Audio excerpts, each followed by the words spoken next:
welcome to Just Talk Funerals with me, Jason Threadgold.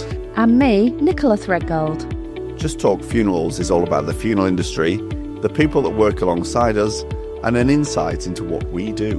We will have some special guests along the way, sharing their experiences and how their professions overlap with what we do. So get yourselves comfy, grab yourselves a cuppa, and let's get into today's episode of Just Talk Funerals. Hello and welcome to our next episode of Just Talk Funerals. I'm again joined by amazing wife and business partner Nichola, and today we're going to talk a little bit about the grief cycle and how people deal with grief and what sort of things you take on board as you go through this cycle and how you can sort of navigate your way through it. So Nichola, thank you yet again for joining me about this one. You're welcome.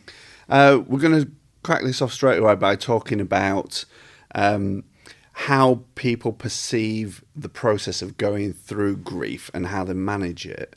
Mm-hmm. And I know we've both had our own experiences of this. Yep. What for you, if you were sort of saying the key pointers about how you dealt with it, what would be the key things that sort of come to your mind to the forefront of, is there a specific way you dealt with it? Is there a specific order in which you dealt with it? Because you look at how people train you on this, and there's different ways out there, different people that have done studies on this. There's a Kubler-Ross. They talk about shock, disbelief, blame, acceptance, a couple of other bits in there. Yeah. They can jiffle the cells around, so they're not always in that order. How, for you, did it personally affect you, and how did you deal with them elements? Okay, and I think that's a really good question because, to be honest, I would say every time I've maybe gone through grief, it's been very different. Okay. Because I think it depends on who you're losing, who you've lost, and your connection with that person, So, I mean, I guess my first sort of experience of grief was probably when we lost the family dog. So, and I mean, that was when I was about 15, 16.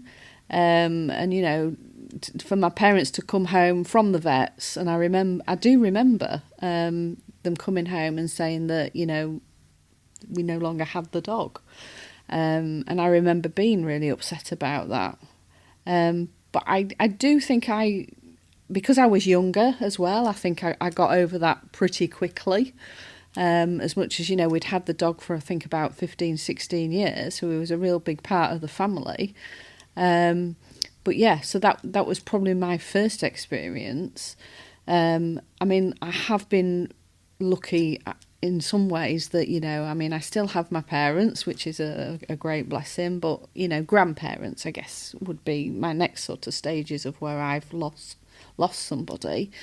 And again, all very different ways that I've lost them. Sadly, I lost one of my grandmas through her being on an operating table, and that was devastating because you go to the hospital, you're took into a room, and it's very clinical, and to be told that she's passed away, that was extremely sad. My granddad, he passed away at home very suddenly. So again, that was very tragic because one day he was here and then he was gone. And then my other grandma she'd been ill for quite a while, and then over time, she passed away. So I think grief can hit you in very different, very mysterious ways, I think. And sometimes I think you can think you're over it, and then, maybe a few months in, something triggers you, and you're back to square one. So I think, grief is very different. I mean, what's your thoughts through your own experiences? I mean, to say I've been a funeral director for so long, I mean, death sort of showed itself to me very young in life, where I witnessed an awful road traffic collision, and it wasn't good at all. And I was only probably 11-ish at that point. Yeah. So that gave me sort of a morbid view of what I thought death was, because I'd witnessed it in that way. Yeah. But then going on from that, I had my godfather passed away, and it's the first time I ever came across a burial didn't know what a burial was, again, still really young. And all I remember about that was that he was a really poorly man. He'd had a stroke many years prior and he'd lost the ability to speak. And when he did pass away, all I really remember about the funeral was peering into the grave and seeing how deep that grave was. As for family, I mean, I've had the privilege since I've been a funeral director that I've dealt with all of my family funerals. So first one probably was one of my aunties. What I really remember about that a lot, this is my dad's sister. My uncle said that she really needed her hair dyeing, but she didn't get a chance before she passed away. So yeah, I dyed my auntie's hair. I kind of take this focus that I've got a job to do now, and I'm really regimented, and it's probably the wrong thing to do because I think I probably suppress grief. Well, that's what I was going to say, because, you know, it's okay saying you've got a job to do and you focus, which is the right thing to do at the time, but the grief doesn't go anywhere, does it? That's the thing. That has to come out at some point. It does, and I really don't know where it does. I mean, sit me in front of a telly where there's a kid's home or something like an animal or something on there, that's probably where it comes out. But yeah, I think like a lot of men especially, I think they bottle things up. People in our industry, they don't really talk about it when it's their own grief. It's expected that you kind of just get on with it and this is what you do, so why would you need to get emotional about it? But it is terrible loss. I think I've over the years hardened myself to it. But then grandparents, I mean, I've had the ability to be involved in all of my family's funeral arrangements since I've been in this industry. One of my grandmas, you'll know that she passed away in the hospice, and Lindsay Lodge allowed her to have whatever she wanted. She was a bit of a whiskey drinker, so she liked a little drink at times. But every time now do I go back to the hospice, when I have to go to that room, and I'm there on a regular basis, it's like, it's Grandma's room. Yeah. It's Grandma's room. And most of the team down there know this. And occasionally some will say something to me. Other times they know if I maybe purse my lip and go a bit quiet, then they know that I'm going into that area where I had to move my grandma from. Yeah. So yeah, tricky for us.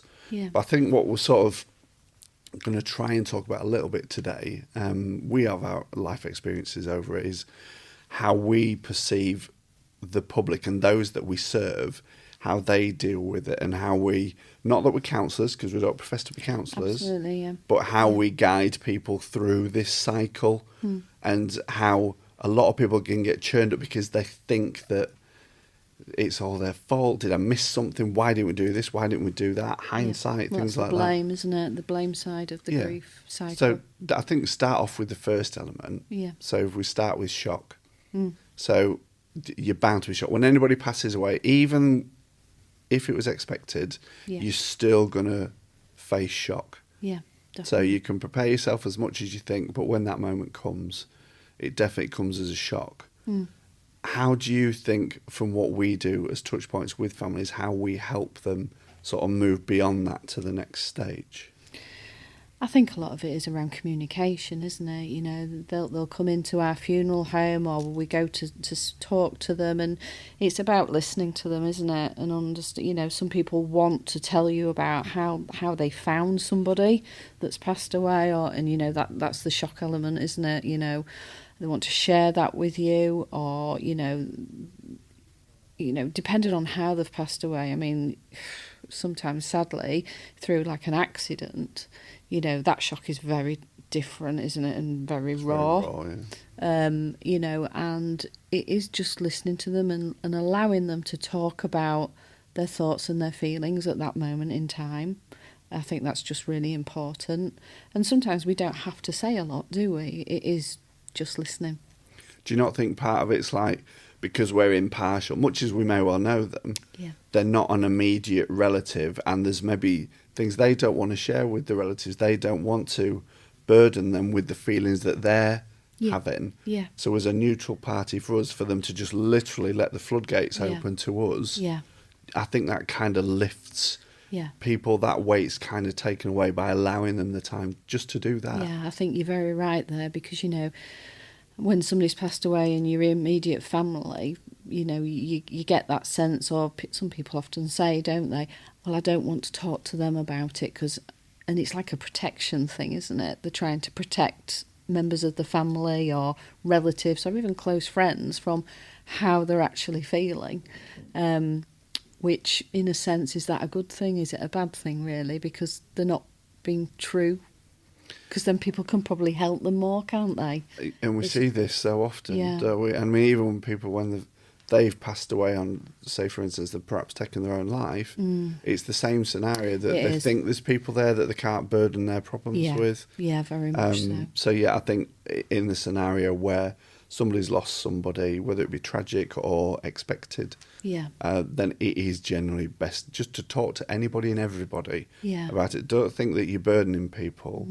But if you flip that as well, though, it's really interesting, isn't it? Because, you know, we also hear where people say, well, I sat with a friend and they didn't mention the fact that I'd lost a loved one. Or people will say to us, well, I went to see her, but I didn't know what to say. I know, and that's so hard. People are trying to skirt round it. Yeah. And we've heard stories where people say they're walking down the street, people have crossed the road because they don't know what to say to people. Yeah. The best thing we can say, and I think we're advocates for this, is just be yourself. Yeah. Whatever you're going to say, just be yourself. Yeah. Because that's what people are looking for. They don't want to be treated any different. No. Because they've lost somebody. Yeah. They really genuinely need a genuine person supporting them in whatever way they would normally do. Yeah, and I think it's great, isn't it? You know, if somebody has lost somebody and you know them really well, going round to talk to them and saying, let's get some photographs out, let's talk about this person, let's really embrace, you know, who they were, and let's look at the places you've been, what you've done. You know, bring out these photographs and let's, you know, because I think... It's reminiscent, isn't it, at the end of the day? And it's bringing back really great parts of people's lives. Yeah. At the minute, you're going to be focusing on the negative because you've lost that person. Yeah. And I was just going to say as well, you know, and that was one of the best parts about us having our own funeral home, is over the years when we've been able to sit with families and, you know, or just with one person and talk about that person. You know, you get to know that person and what they've done in life, and it's so interesting, isn't it? We do have in our locality such interesting people, you know, whether it's around their job or what they've done in the past or the places they've visited. And the conversations go off on a tangent all the time, don't they? They do, yeah. Just by being normal. Yeah. Yeah. Yeah, and talking. Yeah. Okay, so we have the initial shock. Everybody's going to get that regardless, whether they think they are, they are going to experience that. Yeah.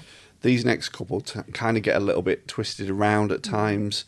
So we've got disbelief and blame. Yeah. So the disbelief as in, no, it can't have happened. Yeah. This isn't true. No. It just cannot have happened. Yeah. Trying to not educate people, but embrace the fact that it has. Yeah. Your life is going to change. Yeah. By whichever means.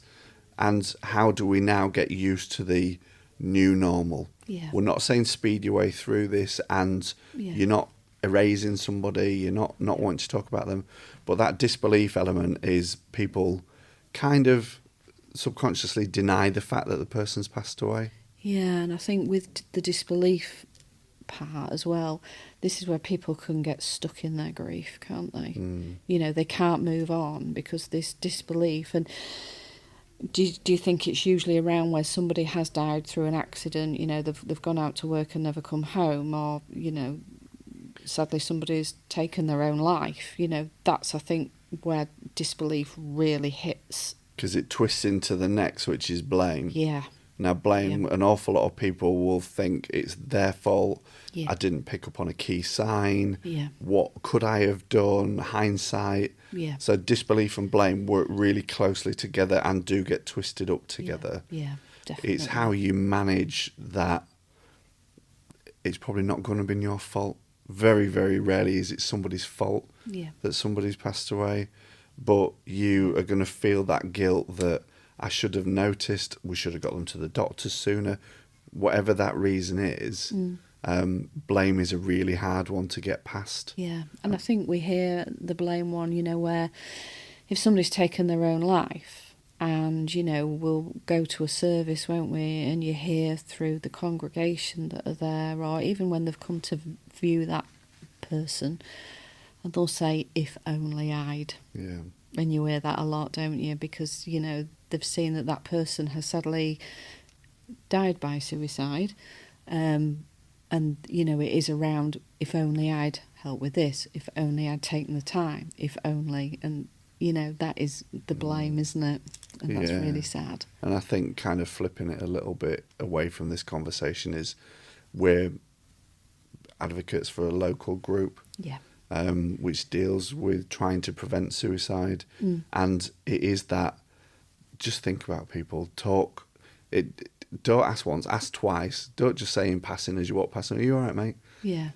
You can just tell, but you shouldn't ignore the fact. Just stop for a minute, Yeah. a minute of your life, ask the same question again. Yeah. And I can guarantee you there's going to be loads of times where people ask the second time, they're going to let out their feelings to you, as opposed to just, yeah, I'm all right, thanks. Yeah, definitely. Okay, acceptance. Okay, this can be instant, it can be in years to come. Yeah. I think some people get to the point where they feel they have to accept the fact that somebody's gone, and culture says that I have to just carry on, and I've got to kind of forget that person and get on with the day-to-day. It's like the world carries on, doesn't it? But it doesn't. You've got a new world, you've got a new meaning and purpose. Yeah. You have lost somebody, so accepting the death, accept it in loads of different ways. Don't feel forced into the fact that somebody says, oh, come on, pull yourself together, get on with it. They've gone, there's nothing you can do about that. Yeah, I hate hearing that. Yeah. When we sit with families and we talk to them, we do talk about the getting used to the new norm, because it is going to be a big difference. It'll be a huge difference for you. You've lost somebody at the end of the day that's been either small part, big part of your life. Yeah. Doesn't matter. Yeah. They will have had an impact on your life. Yeah.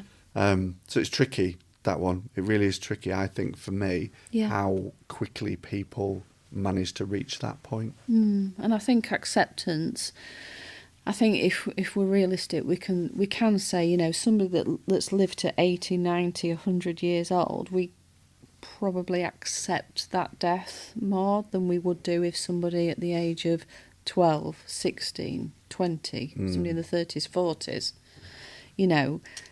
there is a sort of a thought process around, if somebody's lived a good life, then there is more of an acceptance, isn't there? It's when somebody's life has been shortened, it's then where I would assume, and we see that people who have lost somebody of a younger age can't accept it, can they? That is difficult. And you can see why. Yeah, okay. exactly. You can see why. They've not lived their lives, have they? No, they feel robbed of it, don't they, really? Absolutely.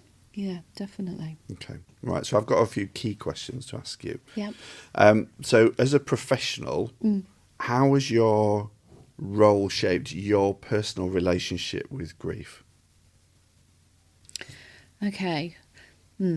So for me, I think, obviously, people know that I used to work at the crematorium, and when I started working there, obviously that gave me a real great insight into the cremation process, and obviously how the funeral directors work. And I was always worried that starting that role, and I think I've mentioned this on a previous podcast, I actually said to my manager one day, is this going to make me feel that I've hardened to death? And I remember him just smiling at me and saying, no, Nichola, wait until obviously you do lose somebody. You will never lose that personal grief. And obviously I've lost people that I've known and friends over the years since we've been in this sort of industry.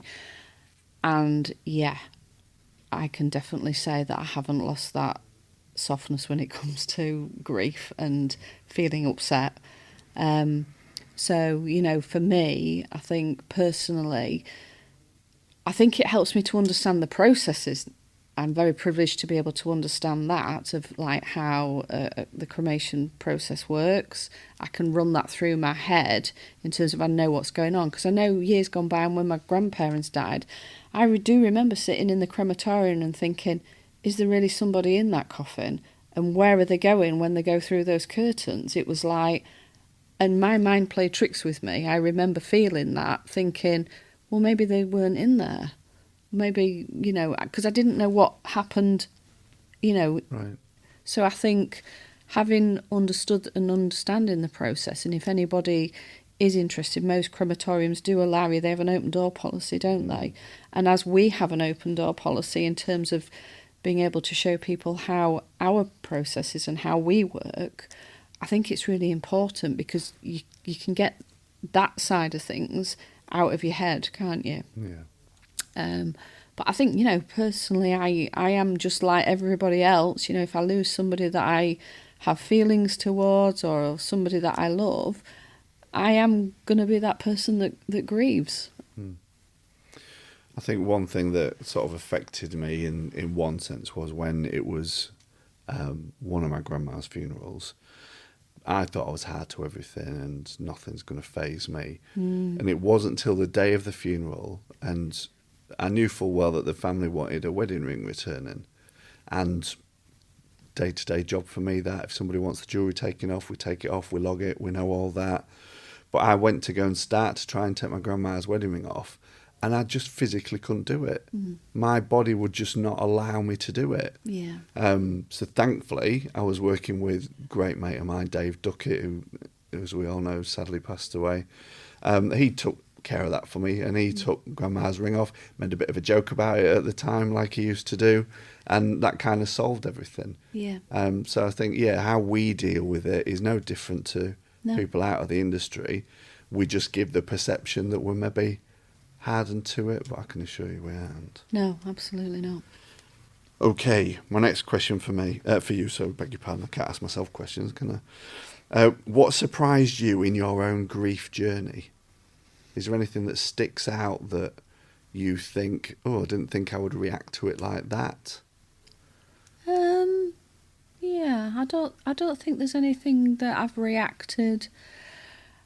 I think, if I'm being brutally honest, I think I'm pretty pragmatic. I think I taught myself through the times I've gone through grief to get to where I need to be. But I'm saying that, but you know, that could be very different depending on the sort of grief that somebody has. You know, because, you know, if somebody's losing a child, or somebody's, you know, lost somebody to suicide, or maybe I'm sure I would see it very differently. So I think that's a tricky one. I think through the losses that I've had, where, as I say, they've been my grandparents and they've been elderly, I've thought through that and understood that they've had amazing lives. I'd got to know them. I always hold, you know, them close to my heart. Bound to do, aren't you? Yeah. Okay. So Sorry now you've to get got me emotional. No, it wasn't my intention. But, you know, that's, you know, how I deal with it. And, you know, I do think about them every day, and, you know, when little things come into my mind. I know when the birthdays are, you know, so there's always something. You talk about that word pragmatic. I'm just going to bounce back to that for a minute and skip around this for a minute. For being pragmatic about things, I am Mr. Pragmatic. You are. I will just say it as it is. Well, you think you are, but I know there are times when that guard comes down. In a work capacity, we'll say then I'm pragmatic. Yeah. What we find sometimes when people are going through this grief cycle, there'll be other people around them, really close to people that have lost somebody, that try to protect the people that really need to be involved, if you kind of get what I mean. Yeah. And they'll think, no, I'll do that. No, don't bother them with that. Let me deal with that. Yeah. I'm the one that comes in like a little bit of a steamroller at times when I can see that that's not what they The right need. way. And I can see through that. You think you're doing the right thing by protecting them, trying to Yeah. shadow and shield them from everything. Yeah. And I'll come in a nice way to start Yeah. to say I'm a steamroller. But you have to be realistic, don't you? Yeah, and say to these people, Yeah. let me come round, let me have a chat with them.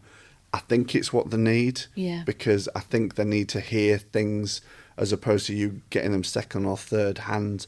Let me talk to them. And the amount of times you can literally see the weight lifting off people because they've been involved, they've been part of this now, whereas everyone's trying to shield them. Yeah. And I tend to do that a lot of times where it's like the night before the funeral and let's just literally go over everything. Yeah. So we've had this conversation before, let's go over it all again. So in your mind, you know what's going to be happening tomorrow. Yeah, and I know that's helped a lot of families, hasn't it? I think it has, definitely. So I think it's that shying away sometimes doesn't help, and protecting people, you think you're doing the right thing, but sometimes they really do need to kind of be involved in it. But I think that's what we do, you know, when people are the most vulnerable, don't we? We do try and protect people. But like you say, it's not maybe always the right path to go down, is it? No. Okay. What small gestures from others made a difference to you at the point where you lost somebody? Was there anything that sort of stands out? Anything somebody said or done? I can't think there was anything really that was said and done. I mean, you know, as family you come together. I think it's just knowing that there's people there for you to talk to. But I think sometimes you also need those people, not that are immediate family. You want people that are outside of that family zone because you want to talk to people that are independent to it, just to get a different stance. But yeah, I think just knowing that the people are there. And I think, I mean, obviously when I lost my grandparents, my children were very small. And for me, I think a way of coping was because they were so small, you know, the love from my children really helped me. I was glad you talked about children because I was going to say, aren't kids great healers? Yeah. When you bring a child into a scenario where somebody's passed away, whether it be at a funeral, at a funeral tea afterwards, or even when you're arranging a funeral, they will say it as it is. Yeah. They have got no filter. They will say whatever words you think everybody's trying to skirt around. Yeah. And they can be icebreakers. They can really get conversation going by allowing them to be involved. Yeah, definitely. I think we're going to talk about this in a future episode about children and funerals. But I think let them get involved because they'll just come in, they'll do a little one-liner. Yeah. And then all that tension that's built up trying to go through this is just broken by something they've said. Yeah, definitely. And I do remember, you know, my eldest son, he did come to one of my grandparents. He didn't come to the funeral, but we picked him up from the childminders after the funeral and took him to the wake. And I think there was just that sense of he was then in the room as a little toddler, really, and everybody was talking to him, and it just helped lighten that load of, you know, obviously the fact we'd just been to, you know, my grandparents' funeral. So yeah, and I do remember that side of it. Yeah. Yeah. Okay, next one. So what do you think you wished more people knew about the time frames of grief? Do you think you want them to sort of understand that it's not something that's going to happen instantly? It may take days, weeks, months, years to reach each individual section. Is there any elements of that you sort of want to put across to the public that don't rush, don't feel like you have to be in a certain position, anything like that? Yeah, I mean, I don't think you can rush grief anyway, can you? It's with you, it's in your mindset, you know, it's how you deal with it. I think for me, understanding the grief cycle, and for anybody that is interested to have a look on, like, the internet, it's very interesting to understand how it works. You know, and you can be going along that cycle and get to point 3, but then go back to point 1. You know, you don't just go along the cycle and get to the end, do you? No. You know, and I think you've alluded to that anyway. But I think just understanding it, you know, I think because there's been times where we've done funerals for people. They've gone away. They've maybe popped back in maybe a few weeks later or a couple of months later, and you think you're stuck. Mm.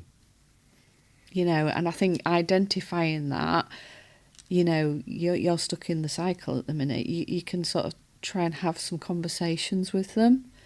What else would you do at that point? And I kind of know what we would do at that point. So it's all right us having the conversations with them. Yeah. If you were to see somebody that you feel is struggling with a certain element or all of it, would you point them towards somebody else? Absolutely. Yeah, because I think, you know, like we always allude on our podcast, is we're not counsellors, you know, we're funeral directors at the end of the day, but we do see a lot and we can signpost, and we've had little bits of training in certain elements, haven't we, to understand where we maybe can see that maybe if somebody is struggling, and whether it's they need counselling or if they need a certain type of other affiliation that we need to point them in the direction of. And we have done that, haven't we? Because I think when you're in grief, you maybe don't always see where you are in grief as well. So I think, you know, it is important that, you know, if we do see somebody, we absolutely would have that conversation around, you know, trying to get them more help. Yeah.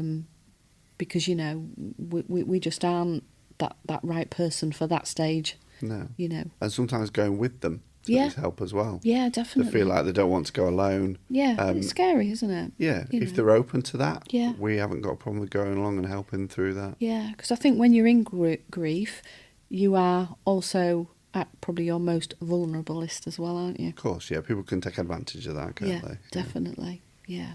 Okay. Mm. Right, so my final point for you today Okay. is we support people through this grieving process on a daily, weekly basis, all the time. Yeah. How do you feel we as a team look after our well-being, whether that be physically, mentally, and when we take on board everybody else's grief, how do you feel we manage that? Yeah, and I think, you know, taking on grief can be tough, and, you know, and when we obviously bring people into our funeral home, you know, we've got a team of 27 now of us, isn't there? You know, we have to make sure that they've got that support, because, you know, taking on people's grief and listening to how they are at certain points throughout the journey we're on with them, physically and mentally, does take it out of you, doesn't it? You know, so it's how we deal with that. I mean, like what we've alluded to in other podcasts is how close a team we are, and we do a lot of talking, we do have a lot of meetings, and, you know, we do talk to each other, don't we, to make sure that everybody is okay. And we are very open as a team to be able to discuss elements of maybe what's happened during the day, or what's happened when a certain person's arrived in and they've been really upset. So there is a lot of talk, and we have our morning huddle meetings, don't we? Where we all get together in the morning, whether that's in person or on Zoom, because we've got other offices, and we talk about what visits we've got coming in that day, what families are coming in, where they're at in their grief sometimes, don't we? You know, because if we've got somebody coming in and it's the first time they're coming in to visit their loved one, you know, there's a conversation around that, and, you know, speaking to the funeral director, you can maybe get an understanding of when he arranged that funeral, how they were feeling at that point. It gives us an idea when they're coming in, maybe how they're going to feel, you know, because when people come in, they're maybe scared, they're upset, you know. Again, there's lots of elements, isn't there? So we talk a lot around, you know, what may happen. Sometimes things happen out the ordinary, don't they? And, you know, somebody we thought maybe is okay comes in and maybe does break down, and, you know, we have to be ready for that. But, you know, we work as a team and we talk as a team, don't we? Yeah, and I think we take on board everybody's grief. Yeah. And the best release to us, like you said there, is talk as a team. Yeah. So share your experiences with everybody that you're working alongside. Yeah. Then you know that it's like a place where everybody's going through that same process, our process of dealing with other people's emotion. Yeah, and again, you know, we look after our team in terms of if we have to talk and signpost them elsewhere, you know, that can happen, can't it? Yeah, they all know they've got a self-referral to a counselling service if they need it. Yeah. It's very rare it gets to that point. Usually we can manage things within our own areas, can't we? But I think for today we've touched on that. I'm sure we'll come back to it at another point. Yeah. Thanks again for joining me. Yeah, thank you. Thanks everyone for listening and watching. Thank you for joining us for this episode of Just Talk Funerals. We really care about what you think. We'd love your feedback on the subjects raised today, or maybe you have a question you would like us to talk about in a future episode. You can contact us by emailing podcast@threadgoldfunerals.com. If you'd like to know more about what we do and the services we offer, then please head to jasonthreadgoldfuneraldirector.com. Thank you for joining us today, and see you next time.